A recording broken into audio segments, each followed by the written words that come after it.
Hi friends, welcome to my kitchen. இன்றைக்கி நம்ம பண்ண போகிற ரெசிபி அச்சு முறுக்கு. நம்ம south Indian special, Tamil Nadu special. எந்த ஃபங்க்ஷன்னாலும் இந்த அச்சு முறுக்கு பண்ணுவாங்க.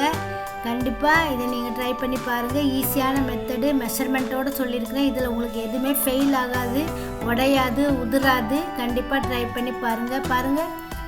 ரொம்ப ஈஸியாக இருக்கும். அந்த அச்சு மட்டும் நீங்கள் கொஞ்சம் நல்ல எண்ணெயிலே வச்சுருந்தீங்கன்னா உங்களுக்கு அந்த அச்சு போட்ட உடனே விழும். அது நீங்கள் கரெக்டாக ஒவ்வொரு வருஷம் பண்ணோன்னா அது போட்டுக்கணும். இதுக்கு 2 கப்பு மைதா மாவு எடுத்திங்கன்னா 1 கப்பு அரிசி மாவு எடுங்க. அதுக்கு அரை கப்பு அளவுக்கு பவுடர் சுகர், சீனியை பொடிச்சு போடுங்க. பிஞ்ச் ஆஃப் சால்ட் போடுங்க. 1 முட்டை போடுங்க. அதுக்கப்புறம் கருப்பு எள்ளு போடுங்க. ஏலக்காய் பொடி போடுங்க. நான் போடும்போது அது மிஸ் ஆகிருக்கு, நீங்கள் ஏலக்காய் பொடி போட்டுக்கோங்க.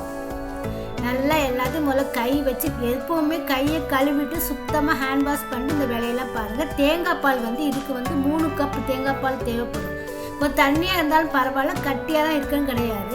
இல்லை நீங்கள் சாதாரண பாலும் தேங்காய் பாலும் மிக்ஸ் பண்ணி கூட நீங்கள் யூஸ் பண்ணிக்கலாம்.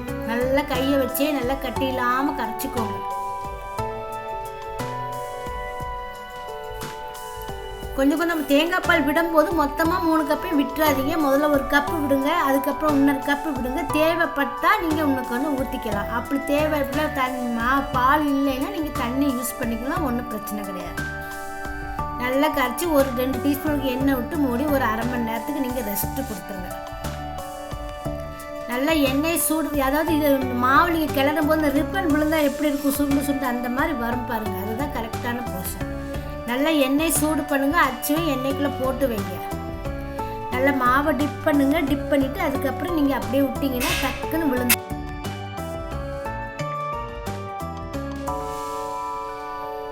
பூ போல் அப்படியே ஷேக் பண்ணி விடுங்க. ஷேக் பண்ணி விட்டிங்கன்னா விழுந்துடும்.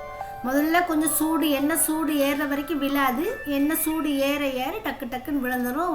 ஒன்று கூட உதிராது, கொள்ளாது. கரெக்டாக இந்த பக்குவத்தில் பண்ணி பாருங்கள், உங்களுக்கு கரெக்டாக வரும். மாற்றி போடுங்க. எண்ணெய் நல்லா வடிச்சிட்டு எடுத்து வைங்க.